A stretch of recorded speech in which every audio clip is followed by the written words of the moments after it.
Most atheists go along with sodomy and sodomite marriage. Good evening, godless sodomites. They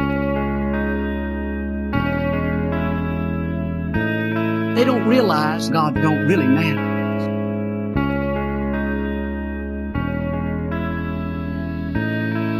I'm attempting conversation here with you.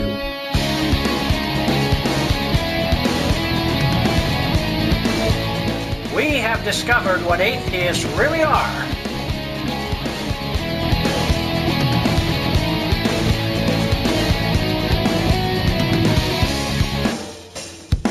You're listening to a podcast from The Angry Atheist. And the proof is in the pudding. I'll tell you what, when an atheist totalitarian state is established, you can kiss your life goodbye if you're a non-atheist. You're gonna eat your baby!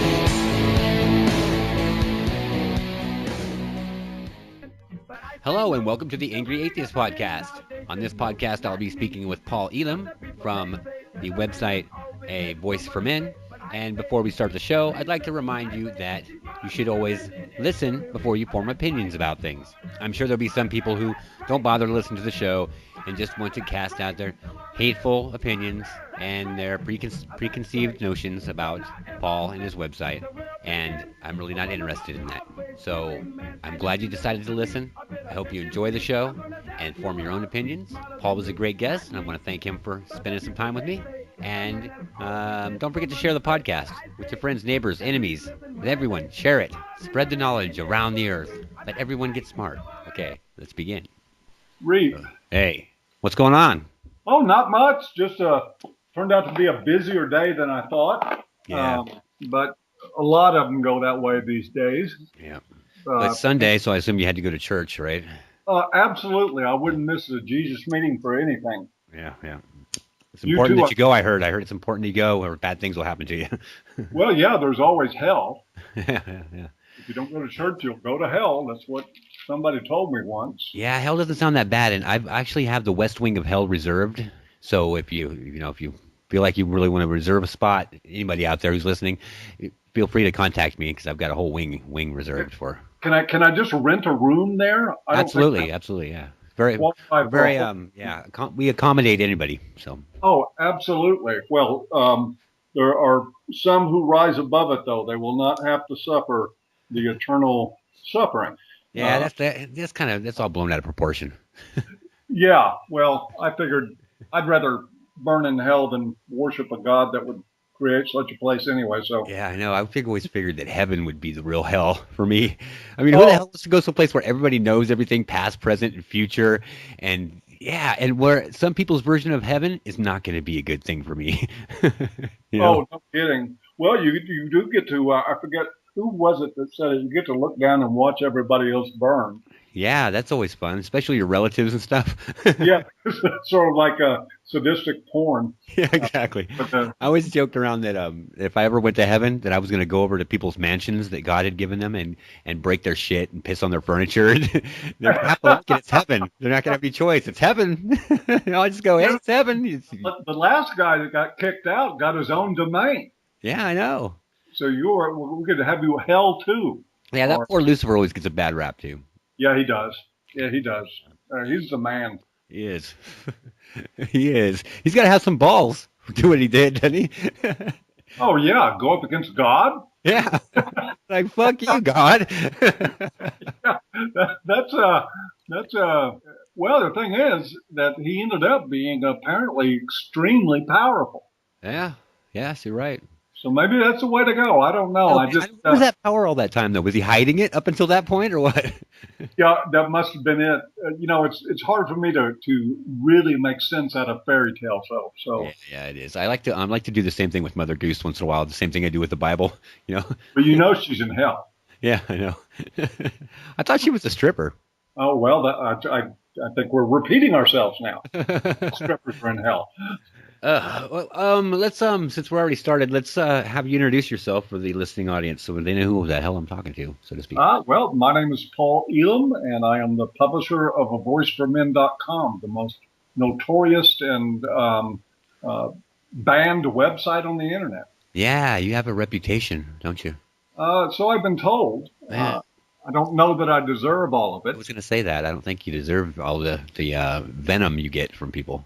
Well, no, but I'm bucking some very venomous ideas. Yeah. So we're going to run into that. I still, though, get shocked from time to time at the level of animosity and hatred out of simply the idea that I don't subscribe to feminist doctrine.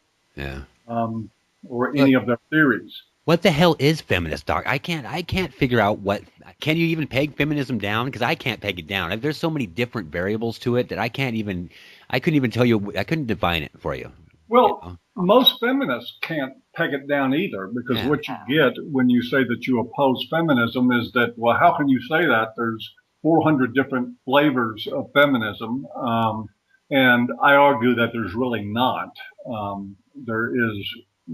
In the same respect, there's 400 different kinds of rock and roll, but you have the same basic guitar chords in all the songs. Yeah. And with feminism, you have essentially a theory based on the theory, patriarchy theory, that men ran the world for generations and generations for their benefit at the expense of women. I don't know of any feminist doctrine or theory that doesn't accept that as a basic. Okay, cool, good. Okay, I get it. And I even reject that from its very basic foundation. There's never been any evidence to support that being true, and there is truckloads of evidence that suggests that it's not. Yeah. See, and I don't know.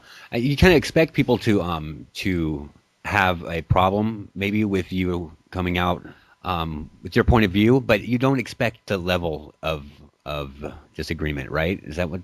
Well, perhaps it's not fair to say that I'm totally shocked by it, because one of the intents, the whole purpose of A Voice for Men is not only to carry an argument and a theory that dissents from feminism, but we do it in a way that's intentionally provocative. We mock a lot of things like rape culture, like wage gap myth, like patriarchy theory. And we do it in a way that we know gets these people where they live, which is that basically that they created a fairy tale. And we see it acted out right now. I mean, I think there's a great illustration of the ideological nature of feminism and the dogma of it being played out in the online atheist community. You see people embracing stuff that is absolutely irrational, absolutely not empirical. Oh, wait a minute, Paul. Do you mean you're not for the radical idea that women are people too? Oh, yes. I dissent from feminism, so ergo, I don't think women are human. Yeah, and for anybody who doesn't know it, that's P.Z. Myers' catchphrase on his blog. Which he did not make up, but he borrowed from. Actually, our retort to that is that the men's movement is the radical notion that women are adults. Yeah. And this is sort of like, oh, you got me on P.Z. Myers now. That's going to be. Sorry. I love to hate somebody so much in my life. Now, I get accused of being a hater all the time. Yeah. And that I hate women that probably, hate kittens and anything good and wholesome in life. But actually, I just hate P.Z. Myers.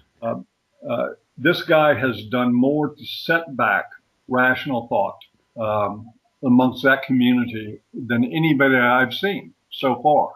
I think I would have to agree with you. I almost think he's a sleeper cell.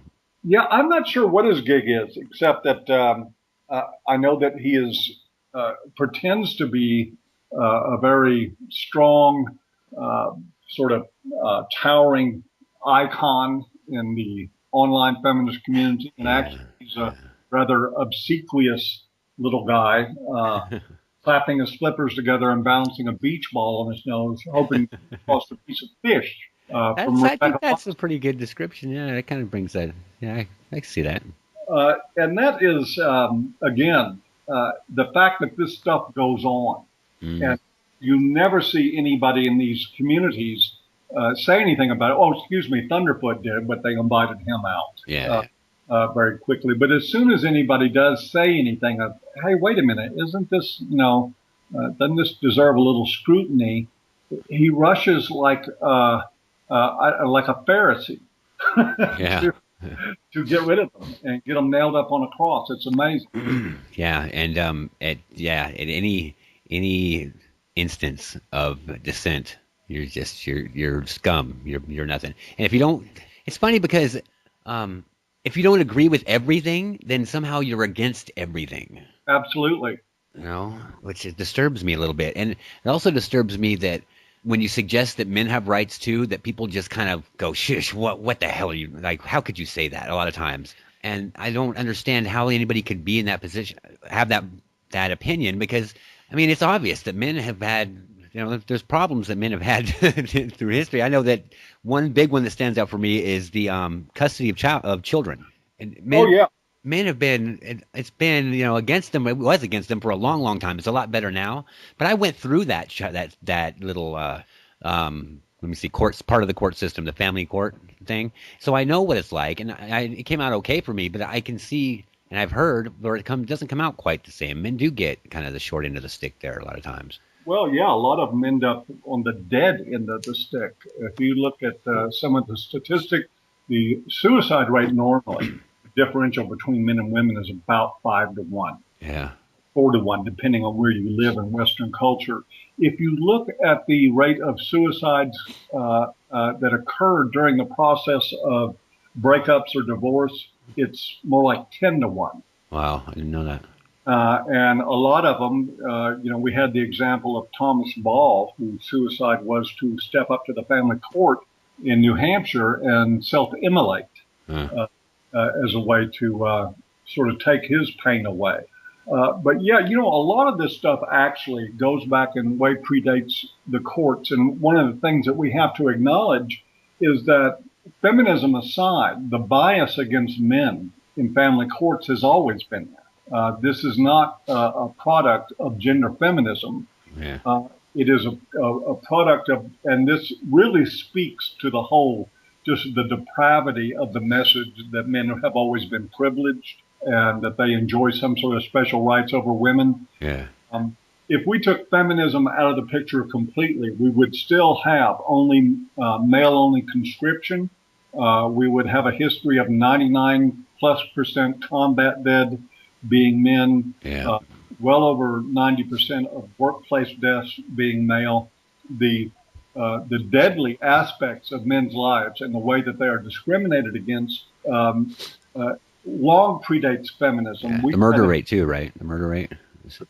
Absolutely. Yeah. Well, if you look at the sentencing disparity between men and women has always been far greater than it ever was between whites and other minority groups.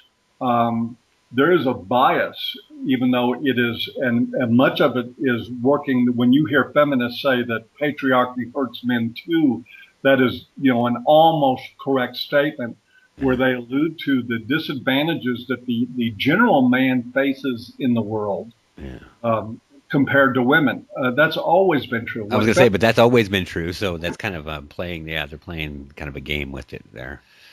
Yeah, but they're only getting, like they usually do, about halfway close to the truth. Yeah.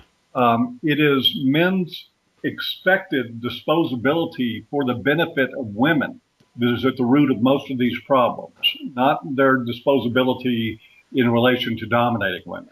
Now, are there aspects of women's are women being victimized by men in some cases? Are they right sometimes? I don't think systemically that you can make an argument that there's any modern day, at least in Western culture, discrimination against women. All the discrimination that I know of works in favor of women, except perhaps that men can go in public with their shirts off and women can't. Yeah, and that's not fair. Yeah, that's a horrible, horrible thing that women have to put up with. I don't know how they stand it. The degradation alone of my 70-year-old retired school teacher neighbor not being able to come out in her yard with her breast hanging and bouncing off her knees It's just, I feel for her. I really do. I feel heard her in New York, pain. though, that women and men can go. Sure. But I have to admit, on some level, I'm thankful that she's not allowed to do it. can't I know I'd have to agree with you, even though some people would probably find fault with that, with our opinion.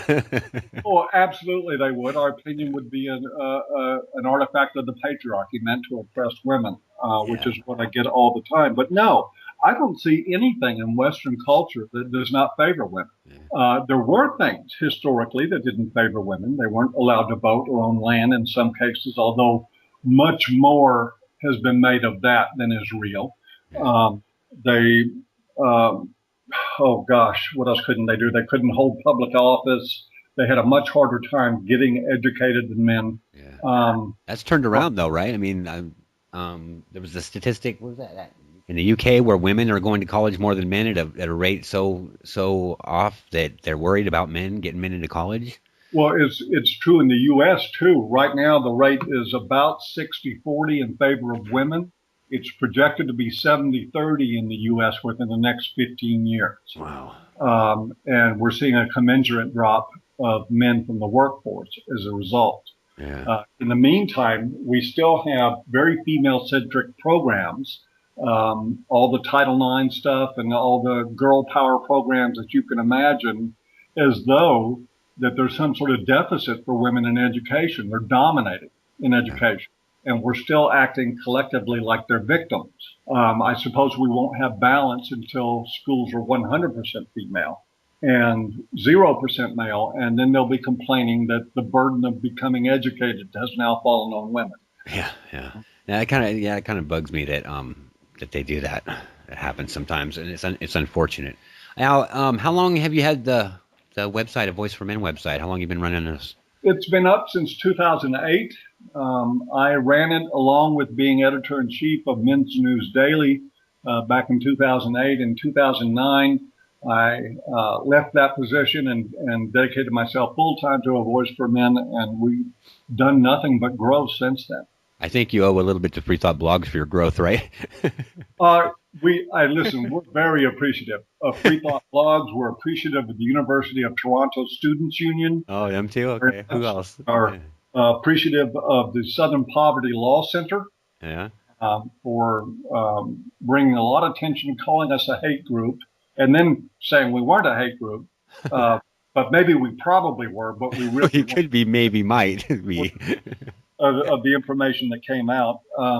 We have a lot of wonderful people to thank because the more you try to silence something, of course, the more the Streisand effect. I was just going to say that, yeah. And we thank people like really good people, honestly good people, like Mikaru, who's done a lot to get attention on these issues, Thunderfoot as well, and the list is growing.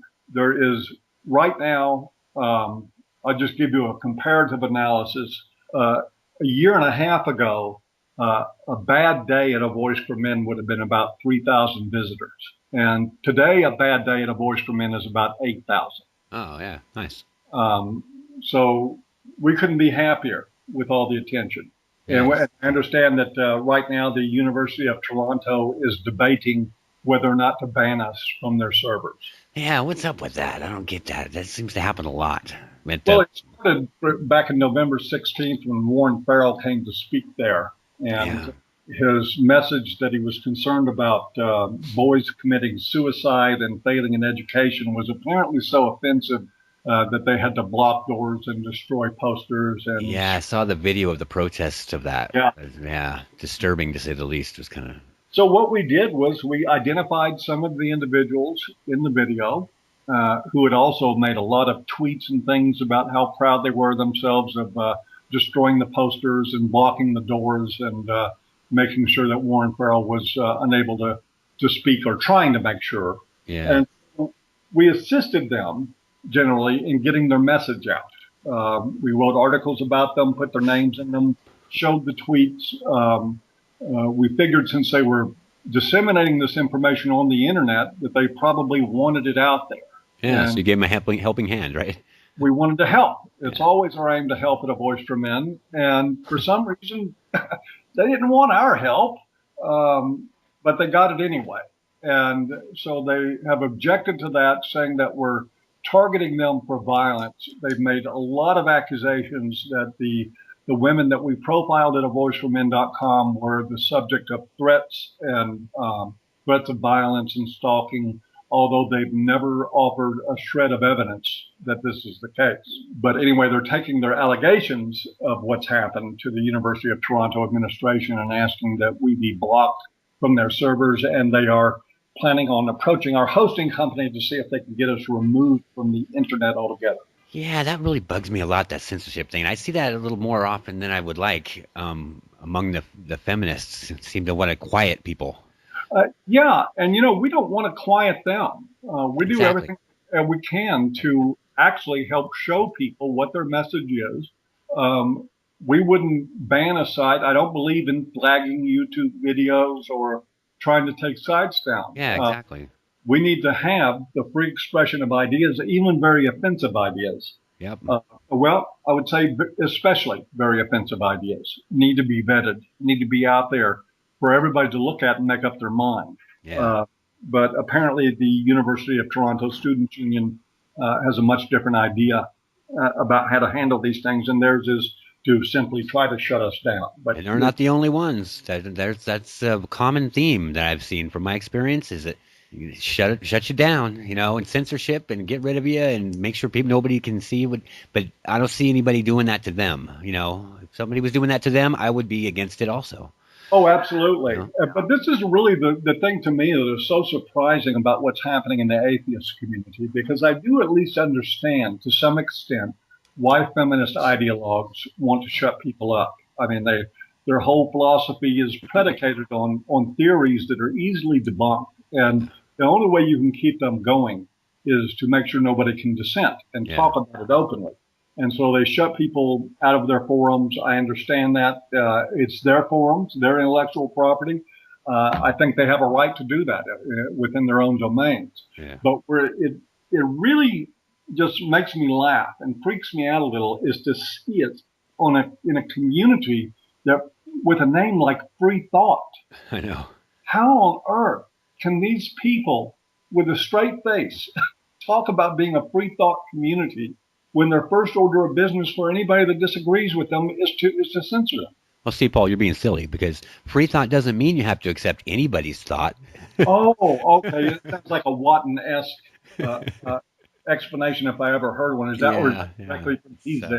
I don't get that either, and I wish things were. I wish we couldn't say these things about Free Thought Blog. And it's not the whole site, to be fair. There's a lot of good writers at Free Thought Blogs, but there's a handful of them that are just making it crazy. It's just crazy the way they behave and the way they don't want to hear anybody that has an opposing opinion, and they just I think the worst thing is you get called a troll. If you disagree with them, they call you a troll instantly, and I think it's irresponsible for them to be doing that. Oh, sure it is. And I got to say, and I agree with you, there's some good writers there and some good thinkers. Yeah. But it is obvious at this point that the primary method that the management of Free Thought Blogs operates under is to censor people who disagree. Yep. And to humiliate them and to even lie about them. Character assassination is a common theme there. Absolutely. Every word I've ever written by P.Z. Myers about John the Other has been taken out of context, or he's taking things out of context, and in some cases he's just outright lying. Yeah. And he doesn't allow the other side of the story to come about. Yeah. So for the good writers out there at Free Thought Blogs, I do have a question, which is why do you continue to write in an environment that represses free speech? Yeah, I'm getting kind of curious about that myself too. I can see it at a point, but it's to the point now, like you said, where it's obvious what their motives are, and they're not good in my opinion. But whatever. Let's talk about how you became an atheist. I think my brain is responsible for that. Of course, you were born an atheist. Well, that's a given. But then what happened after that? Oh, I was born an atheist, and I was taught religion as a child. And at one point in my life as an early young adult, from, I guess 18 to 22 or 23, I was actually a born-again Christian. Wow. strong believer. Didn't know why. I was young and impressionable. I think I was also in the very typical for young men that age to be in a rather emotionally confused part of life. You're trying to sort out who you are, what your values are, where you're going in life. Yeah. And religion seemed like a rather easy way to give me a set of principles to live by. And, in some ways it did. I mean, I can't knock it entirely. But then I started noticing first, I wish I could say that I first noticed the irrationality of all the beliefs, but what I first noticed was the control, that religious people weren't satisfied that you have the basic set of beliefs that they all subscribe to in Christianity. They had a whole long laundry list of things you weren't supposed to say and do and things think. you believe and what was right and what was wrong. And of course, if you didn't agree with that 400 item list, then you weren't really a good Christian, was the subtext of it. And so my first rebellion was not against the idea of God itself, but against the control of religious people. Yeah. And they quickly showed me the door. Did they? Which was a favor. It was a good thing. Yeah. And then from there, by the time I was in my mid to late 20s, I actually began experiencing this thing called independent thought. It was strange, really weird. And I think I remember by the time I was 27, I asked myself, what does it say that the message of Christianity is that I love you so much that I had my son tortured and killed for you. Yeah. Now love me back or I'll burn you forever. Exactly. There was this little bullshit detector that came up in my head that said, you know what? Something's all right. Something right with this picture. And I went and I asked a bunch of Christians about that, and their answers always came down to the same thing. As soon as things quit making sense in religion, what you have to do is just work on faith. Yeah. Have faith. And of course, that didn't make any more sense to me than a God that killed his son because he loved me. That's part of his plan. That's part of his plan, though. Yeah, the brain is evil. When the brain gets in the way of your faith, of believing really stupid ideas, then it must be Satan. And I wish I could say I was making this up, but I'm not. This is taken from real conversations I had with real people, some of them who I regarded as very intelligent. But the moment that any kind of logical challenge came to their dogma, it was over. They just threw all the logic and everything out the window and no, you just have to believe this. So to make a much longer story short, by the time I was 30, the idea of believing in God was out the window. Did you identify as an atheist right away, or did you take some time before you used that term, or do you use that term now? Tell you the truth, I called myself an agnostic for about 10 or 12 years. Yeah. I was afraid of going to hell. It's still that residual fear, huh? Yeah, the residual programming was still in there enough to say, okay, you're agnostic, but if you just come out and declare that there's no God, you could. You're in big trouble, buddy, if you do that. Yeah. And, it's hard to get over when you're culturally indoctrinated from the time you're, old enough to talk, and old enough to reason, and told over and over again that there would be something terribly wrong with you if you didn't see what everybody else saw, which is in this culture, which is a God and his son came down here to die for everyone, so that we could live forever. Which was also very appealing. Or suffer forever. Or suffer, depending on what was in our heads. Yeah. And looking back on it now, I just see this sort of like, how was I ever sold this? Yeah. Well, I was sold it because I was a child. But until my early 40s, I just couldn't make myself say atheist. But when I did, it was like one of the most freeing things I could ever imagine happening. I was finally done, Yeah. I finally had my own mind. Which I could make up, and then a world of other possibilities came to me, like, for instance, that women weren't the oppressed victims of an evil patriarchy, for the last 5,000 years. I could actually think my way through that equation because of my atheism and my skepticism, and actually come up with a different answer than the world was trying to sell me. And so were it not for my skepticism, I wouldn't be an MRA today, because I was also a feminist back then. Oh, really? Yes. Oh, wow. Now, what about your family? Is your family religious, and did they care when you became an atheist? Do they know? Yeah, my family was really religious. We went to church when somebody died or got married, and how much difference you want to put between those two is up to you. Yeah. But no, my parents were religious in word. They would say they believed in God, and then that was it. We weren't preached to in the home. I mean, the culture was doing a good enough job of that anyway. Yeah, it's covered already. It was well covered. But no, it was not a religious home, but it was one that you wouldn't have found welcome the idea of atheism. Yeah.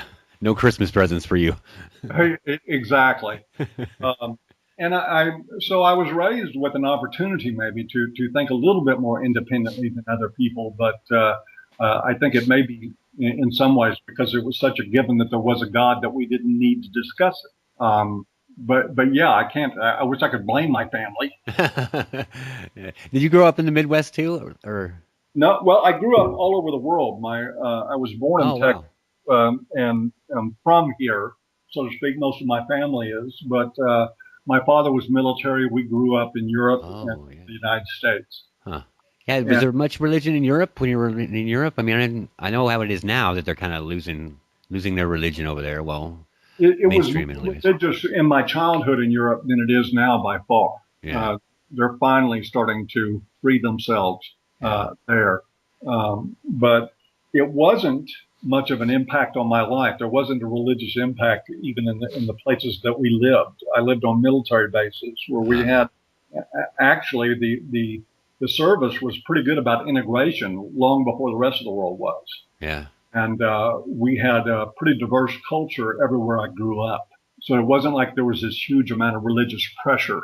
Yeah, and it wasn't a constant, right? It wasn't a constant pressure. I think that's probably why I never got so much. I just considered myself an atheist. I never got involved in online atheism and in activism behind the idea, because for me it was sort of like, okay, this is the way I am. I don't really feel pressured. I mean, there were things like blue laws that bothered me that I couldn't. It still bothers me that I can't go today and buy a bottle of bourbon. Yeah. Yeah. That's weird. Yeah, because somebody thinks it's weird that it interferes with commerce and things like that. Yeah. There was never such pressure on me about religion or any of that I ever felt the need to make it a cause. Although I understand why some people do. Yeah, because it's yes, I think it's necessary sometimes. Because Republicans are kind of screwy these days. Well, it's it sort of goes back to what I was talking about with looking at all the pressures on men that predated feminism. Yeah. A lot of it is from that part of our culture. Yeah. The religious community is the first one to line up men as cannon fodder. Yeah. It just blows my mind that until a few years ago, most of what you would consider to be part of the men's rights movement were right-wing ideologues, religious people. Yeah. And what they were really doing was just fighting for the right to get back on their white horse and get shot at on behalf of women. They felt like that we had lost something. And a lot of them were doing activism on behalf of men in family courts, a good thing. But when it came down to it, what they were was the same type of ideologue that feminists are. I call them FATs, or the acronym is for feminists and traditionalists. Because there's not a really big difference in the end product between feminism and traditionalism anymore. They just use men for different purposes, or one of them uses the state more than the other. Yeah, yeah. But in the end, when we are bringing back boys home from an imperialist war, so that people can get 5 cents off on a tank of gas, it is a lot of conservative traditionalists that are putting them there. Yeah, yeah. Yeah, it's unfortunate. Goddamn gas prices. You don't mention gas prices to me. It really pisses me off, especially here in California. Our gas prices really fucking suck. Well, you're out in California. I'm in California. I'm in the Bay Area. Yeah. You have to. I think you have to be named Trump to fill up there.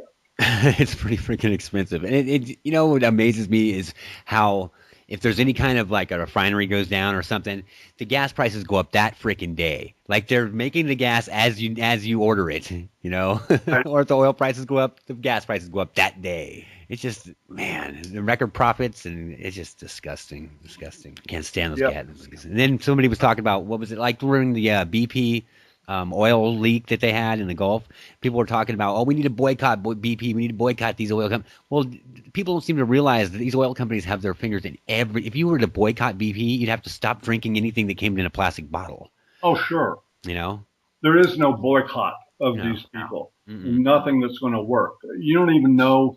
People don't have any way of knowing, for the most part, when they go to an independent gas station, the few that are left, where that fuel's coming from. Yep. There's no way to boycott these people. They run the show. Yeah. We're just the necessary evil of being consumers. Yep. And it's not bad enough yet for us to do anything about it, I don't think. The Occupy thing might have been a shot. I don't know if at first I thought it was a shot across the bow, but now I'm thinking that it was just kind of just a hiccup, because it didn't seem, nothing really seemed to come of it. Well, feminists co-opted it. Yeah. Is that what happened? Absolutely. They came in and I think, like they do everything else, they co-opted the civil rights movement. I mean, even when you hear expressions like women and people of color, as though white, middle-class white women in the United States have any sort of connection whatsoever to what was happening to blacks in the 40s, 50s, and 60s in the United States. Yeah. It's absolutely outrageous that they classify themselves in the same way, and it's outrageous that the black community sits there and takes it. Yeah, I always thought that was kind of odd too, but I don't know. I know the hipsters took over the Occupy movement out here. Oh, did they? Yeah, in Oakland, it's all hipsters. Oh, lucky you. Yeah. Oakland was a kind of a weird setting for that whole thing, because they already had the riots going on here over the transit system shooting. There was a shooting on the transit system. Black guy got shot by a white cop when he was on the ground. I mean, it was clearly the situation it wasn't a good thing what happened. And the guy who shot the black kid was an idiot, you know, but he was white too. So there was a little bit of a race thing going on there. And then BART had blocked the cell phone signals in their stations so that people couldn't organize protests, which was another kind of a situation that caused them some more protesting going on. And then we had the Occupy thing come, so those protests, and the cops in Oakland were done. They were sick of people protesting. They were sick of cars getting lit on fire and graffiti and all that shit. So it was kind of it was a little tricky here with that whole thing. It got a little ugly sometimes. What I saw in a lot of the images that were coming out of the Occupy movement was that they had shifted a lot of the dialogue, especially in the memes, to reflect statements about patriarchy. Yeah. The banking scandal was, as abhorrent as it was a result of men being in charge of the banking system. Yeah. Of course, women would not corrupt anything. No. Absolutely not. But they have a way of just coming in, and it's sort of like the blanket excuse for everything bad in the world is patriarchy. Yeah. And the patriarchy that they've never even proved exists. But it still is the reason for why we even have things like war. I mean, to hear these people talk about, I know that many feminists have said, well, if women were in charge, we wouldn't have wars. And I keep hoping that some of them would tell Margaret Thatcher about that. Yeah, exactly. Refer to Golda Meir or Indira Gandhi, and any number of European heads of state throughout the ages that have just as quickly or more quickly gone to war than men. It's just, there's nothing verifiable in the statement that we would have a more peaceful society if it were a matriarchy. Yeah. Yet this stuff is still just passed out there like it's automatically assumed to be correct. Yeah. Hey, can we talk about rape statistics for a few? Because I know that Sure. something that's really bugged me is the way that rape statistics are used by feminists. And I was reading up on it and learning about it, and the more I learned about it, the more it bothered me. I was kind of being twisted, to say that's a good putting it mildly, I guess. But Oh yeah, well, of course, 5 out of every 4 women has been raped. yeah, that's what I'm talking about. By 3 out of every 2 guys in her lives by the time she enters her first year of college.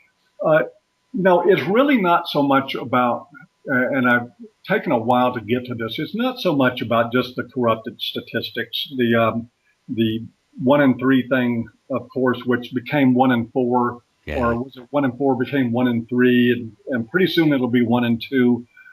They just spout statistics from anywhere. And generally the big mistake, if you look at United Nations statistics, which is probably the most reliable ones to take a look at, you find that the number of women actually raped per 1,000 in the United States, according to the reports, is somewhere around Nolan Ryan's ERA. It is, but arguing with them based on numbers is a losing proposition. Yeah. I mean, they've been saying for 40 years that there's a gender discrimination-based wage gap. It's never existed. It's been debunked a dozen times over, yet it doesn't stop them from coming out. There's every year at Super Bowl time, there's an alert that goes out because we all know that domestic violence spikes around the Super Bowl. Yeah. Which, of course, it does not. The study that they use to push that particular canard, even the people that did the study came out and said, wait a minute, we never said any of this. Yeah, that's what I'm finding a lot of that, where the statistics they're just taken wrong, or they're twisted, or they're the way the studies was conducted is flawed. Absolutely. Yeah. Flawed methodology is their forte. If you look at, by the way, if you ever get a chance, go to avoiceformen.com and look up the article by Murray Strauss. That's Strauss with 1 S. He is a sociologist, one of the most highly esteemed experts on intimate partner violence in the world. He wrote a great paper about how feminists corrupt research in the 7 primary different ways that they do it. One of them is citation or evidence by citation, where they essentially just wave a link or a piece of paper and says, here, I have this evidence. Well, the thing that they're pointing to doesn't even have anything to do with what the point they're making. Yeah. They're just basically flag waving about that. They put pressure on other academicians to come up with results that are consistent with patriarchy theory, and will run them out of their jobs if they don't. They've gone as far as to phone in bomb threats. And I mean, there's one thing after another of how these feminist ideologues in our universities go about creating false data and false research that points to anything that supports all of our social problems being rooted in patriarchy, rape culture being one of them. What I found is it doesn't really help to argue the numbers. You can throw good numbers at them all day long. It's like, you might as well be throwing a drop of water at a brick wall. Spinning in the ocean, right? It's not going anywhere. Yeah. What they count on, what they operate on is rape hysteria. And that depends on traditional values. It depends on the instinct in men to protect women. So if you say, if you look at some of the stories at the Community for the Wrongly Accused, you will find story after story of men that were falsely accused, and strangers off the street came and beat them half to death.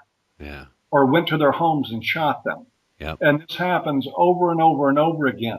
And that's a microcosm of what we actually see in the legislative process, and what we see happening with Take Back the Night rallies and universities, and in Hamilton University or Hamilton College, where they now teach a class called She Fears You, that every young man attending that school must attend.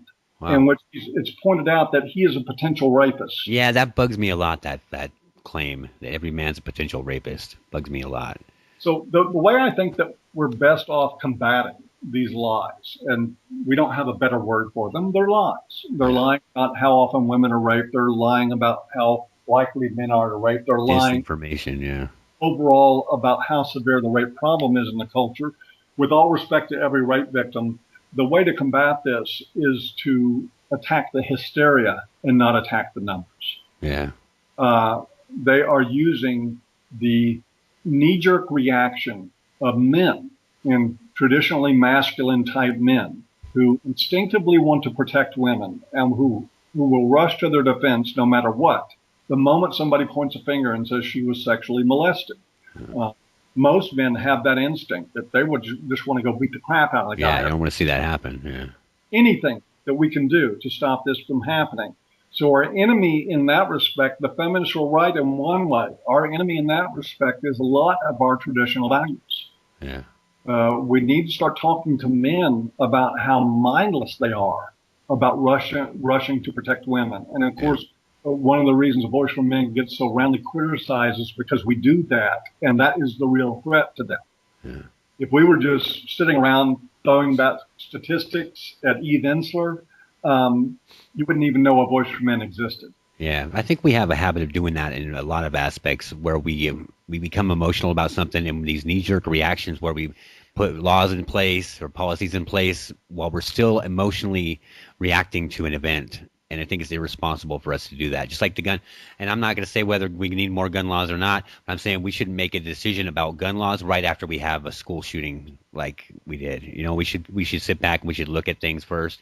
And we should do that with any time when we have if there's a terrorist attack in this country, we should not be implementing laws like right after that because it tended to be stupid. And we look back on it and we go, well, why the hell did we do that? And we're sorry that we did it. Or we lost a little more of our freedom because of it, when we should just maybe wait and let the emotion subside a little bit before we do that kind of stuff, in my opinion. That's how you really do well to get draconian legislation passed. Yeah. That whether you manufacture a tragedy or whether one happens, then you capitalize on it. Yeah. The way they got things like the Patriot Act passed, which they couldn't have gotten passed on September 10th. That's right. Is to wait for September 11th, and then there you have it. Yeah. When we get a school shooting at Newton, of course, the chorus comes for more gun control. And I thought Stefan Molyneux pointed out brilliantly in one of the videos I watched by him recently that there's no such thing as gun control. The only decision you can make is whether or not you want civilians to have them or just or just the government. And I couldn't agree with that more. Yeah.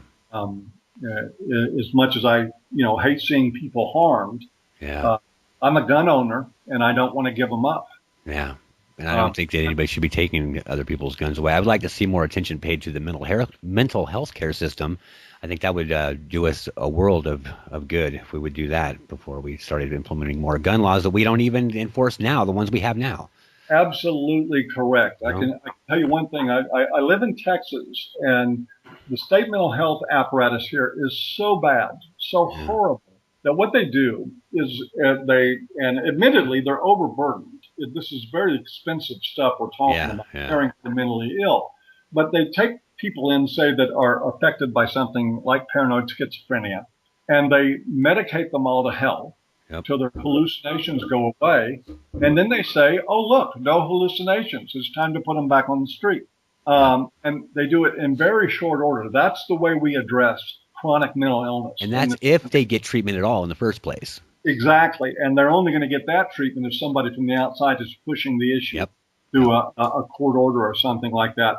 I couldn't agree with you more. We need to address the obscene deficit in mental health services available in this country, and look at that as a way to help prevent tragedies, not to just imagine that we're going to say, okay, you can have 14 shotguns but not an assault rifle, so we're all safer now. It's crazy. Yeah. Or expect people that are crazy just to stop being crazy just because we passed a law.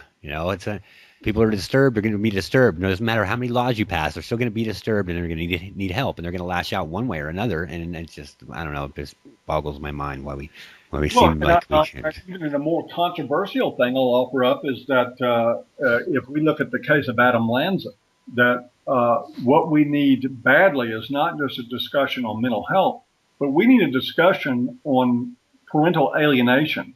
Yeah. And take a look at what that actually does to our culture and to individual children, and ask ourselves how many problems we're buying because we simply want to pretend this is not a real problem. Yeah. It's a horrific problem that's going on. If you look at a lot of the killings, gangs on the streets, how many of them do you imagine are young men whose fathers have been removed from their lives? Yeah. All of them. Yep. And then we sit around and say, gee, why do we have all these gangs? Yeah, I don't get it. Because they're going to find those role models somewhere. You know what I mean? Absolutely. They're going to find them somewhere. You don't find young men in gangs who have fathers present in the home. Yeah. And until we start having, and I know how this sounds and how people react to it, I don't care, until we start having a mature discussion about single mothers and about whether or not that single women should be having babies and raising them on their own, Yeah. then we're just going to continue to have these problems. We can pass all the gun laws we want. I don't know anybody can be mad about that. I mean, I would say that you don't want single fathers either. You want to see those kids have a good balance in their life. But obviously, that's the whole key to it is the balance. You know, I didn't want to raise my daughter myself. But in all fairness, they do better with single fathers by far. Oh yeah, but I would rather her mother be part, because I have a daughter, and I wanted her mother to be part of the process too. And her mom wouldn't get her shit together, you know. And it wasn't that I didn't want her to; she just wouldn't. And I didn't have any choice. But it would have been much better off. My daughter would have been much better off if she would have had her mom in there. So, because there are some things that I'm not comfortable. I don't know. It's not. How am I going to put this? It's just it would be easier for mom to talk to her because she could relate with her on a different level than I could.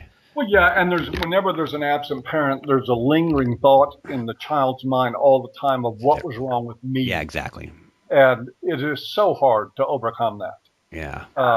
So no, I agree. I wasn't trying to make the case that single fathers are okay and that we need to set that as a social standard. Yeah. Kids do need two parents, and but the idea that we now have even a system of entitlements, a welfare system that literally pays women to get rid of the male figures in their lives after they have a child. Yeah. It's just absolutely mind-boggling. I know. I don't get it either. But you know, I don't know. So what do we do, Paul? If we want to help make the world a better place, what is it that people can do? What do they need to do? Well, if I can be on my soapbox about that, I've got all the answers. Just listen to what I have to say. No, seriously though, we have to start having a sane discussion about sexual politics.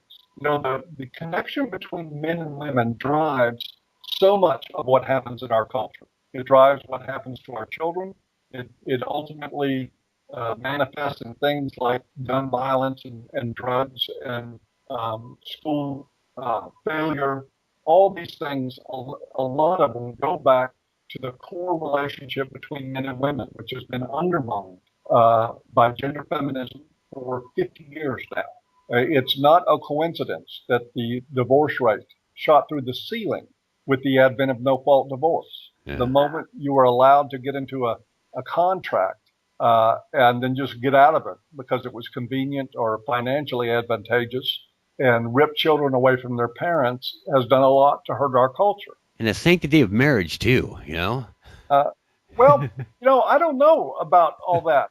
I don't know about all that either. I don't know how it's so the sanctity of marriage when they're jumping out of their marriages so easy. People are. Yeah, well, you know, I've often said to conservatives who they get all up in arms about gay marriage. Yeah. And and they start droning on like pipe organs about sanctity of marriage. And I'm like, man, you guys have treated marriage like a $10 hooker. I know, man. Throw it in the gutter and stuff, you know, piss on it.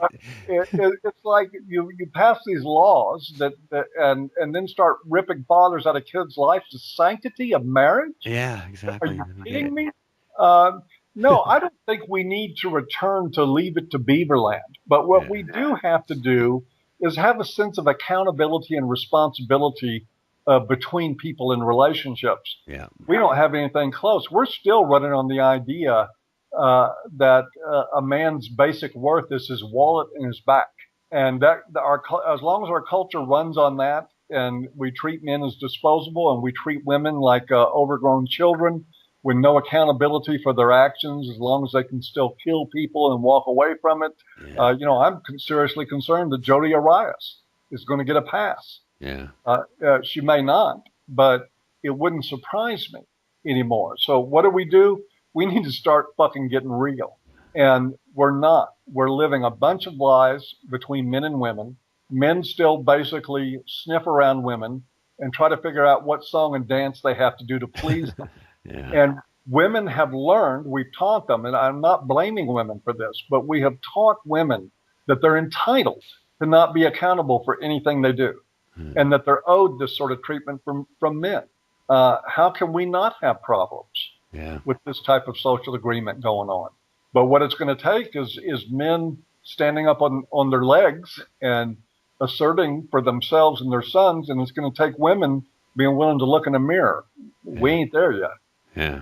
Nope. All right. We're almost out of time. So I was going to say, do you have any final parting words for the listening audience? But I think that what you just said was probably pretty. Do you want to? I keep forgetting that you've got a podcast too, don't you?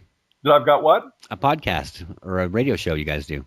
Well, I haven't done. We have several radio shows coming from the website. Yeah.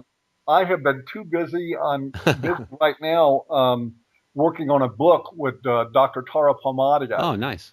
And we hope to have that done within a few months. But I've been so busy with everything that's going on. You know, I had to take on the mighty University of Toronto Students' Union and other entities that do us harm. But with all the work I have to do, I'm not able to do this show myself. However, we do have Karen Strawn, who is Girl Writes What, co-anchors with John the Other. Yeah, I just met John the other day. I was talking to him on Skype. He's a pretty cool guy. He does not mince words. No, he doesn't. He's a very straightforward guy. I mean, if I were going to point to an example of what I've talked about what men need to do or what we need to do, we need to have conversations like you would have with John. Yeah. Where we just sit and tell the truth to each other without blaming or being condescending. But we're living in an age of deceit, particularly about relationships between men and women. Yeah. So it seems very weird when you talk to somebody that actually tells you the truth. But they can listen to John at Thursday nights at 8:00 Central Night on Blog Talk Radio. That's the Voice for Men radio program. You can Google that easy enough. I'll have links to it on the podcast description too. So. And we would love to have any new listeners come our way. We've got a bunch of people there already. You'll find it's a pretty good crowd, and the shows are always really good. John's producing some excellent shows these days. Yeah, good deal. Good deal. All right. So that brings us about to an end. Do you have any parting words for the listening audience? Is there something you'd like to leave the listeners with before you go? Shamelessly plug voiceformen.com. Absolutely. That if you want to take a look at what's happening with men and women, by the way, I want to point out, here's something I want to say. For all those that say that A Voice for Men is a hate organization, one of the things I would like to challenge you to do is to explain to us, if we're a hate organization, why one of our editors and our advisor on domestic violence policy just happens to be Erin Pitsey, who is the woman who started the world's first battered women's shelter and the shelter movement as we know it. Yeah. Come on to avoiceformen.com. Read a dozen articles and then make up your own mind. Don't listen to what the average feminist has to say, because what you'll find between what they say and what we actually are is a very, very big difference. Yeah, and I'd like to reinforce that and tell people to check it out first. Don't just take other people's word for it. There seems to be a lot of just villainizing things before anybody gets to take a look at it. They're being warned off. No, don't go there. That's evil. Don't go there. Give me a break. You owe it to you. If you're going to be a responsible adult, you need to go check things out for yourself and form your own opinion. And I think that speaks to where your position is, Paul, and people like you, where you tell people to make up your own mind. Here's some things you need to look at. Now decide, read these things, and then decide. Don't just decide beforehand just because it sounds good or just because it feels like it's the way it should be or because somebody said that it was supposed to be this way. You need to go and check things out for yourself and be reasonable about things. It really pisses me off, this labeling you a hate site for no good reason, just because of the hell of it, just because they don't agree with men having rights for some reason. Well, and I could go on that one forever, but I'll stand on your closing words. I think they're excellent, Reap, and I appreciate it. Make up your mind for yourself. Go look at what we do. Go look at the men and women that are black, white, gay, bisexual, transgender. Yeah. We have a very diverse community of people that are concerned about issues that affect men and boys, but it is very definitely an equality-oriented website, an inclusive website, and there's nothing in the world hateful about it. We just have to assume that most intelligent people know that, well, if I offend you, that doesn't mean I'm a hater. Exactly right. All right, cool. Hey, Paul, thanks for hanging out with me, man. It's been totally great talking to you, Reed. Yeah, we gotta hit the Reapso Radio thing again here pretty soon. It's about time for that too. Listen, tell you what, why don't one of these days, why don't we get together? I'll do a special episode of our radio show. I'd like to have you on and interview you. Oh yeah, sure. I'm down for that. All right, seriously, let's do it. Yeah, whenever. Just let me know. All right, take care, Reed. Okay, man. I'll talk to you. Bye-bye. All right. And there you have it. Another Angry Atheist podcast comes to a close. I know that sad feeling you get when the show's over.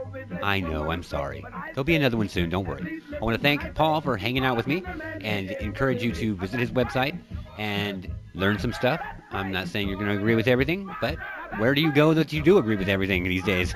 I don't think there's any place I can think of like that, except my own website. Yeah, so check it out and listen to the Blog Talk show. There's links on the podcast description for both. And stay tuned because there's going to be another Angry Atheist podcast coming at you really soon. Oh, if there's any feminists out there who'd like to come on the show, I'd be more than happy to talk to you and let you, hang out with you for an hour and we could just talk.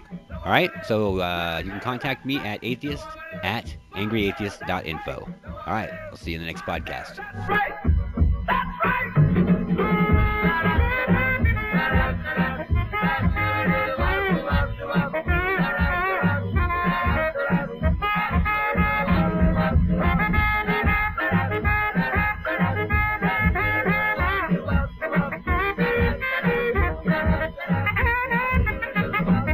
Well, you meet a pretty girl at the dance, thinking that you would stand a chance. You take her home for a good night kiss. She slap you in the face and like a snake she is. Not me, but the people say that the man has always let woman astray. But I say, and please listen when I say, she's smarter than the man in every way. Well, Methuselah spent all his life in tears. He lived with that woman for 900 years. One day he decided to have some fun. The poor man never lived to see 901. Not me, but the people say that the man has always let woman astray. But I say, and please listen when I say, she's smarter than the man in every way. That's right.